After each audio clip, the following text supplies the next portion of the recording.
Good morning, everyone. The aggressiveness of China has been several years in the making already.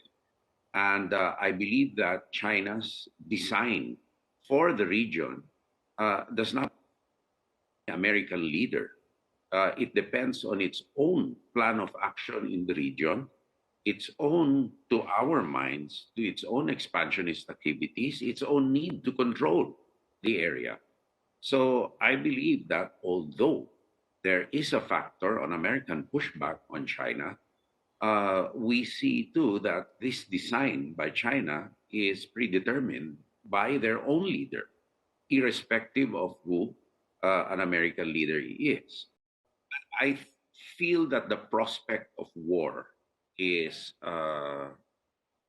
it's not imminent.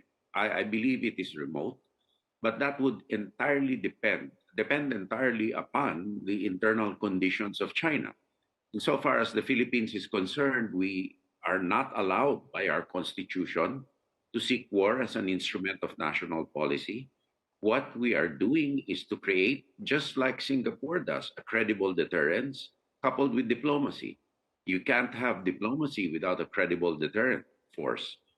And what we are doing is merely putting a stop as best as we can to the illegal incursions of China, of which I do not think any country in the world supports, meaning to say the 9, 10, or 11 dash line.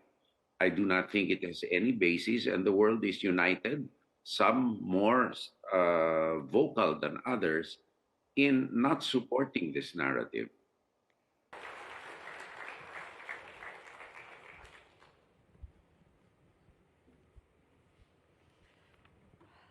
Thank you, Secretary. Thank you.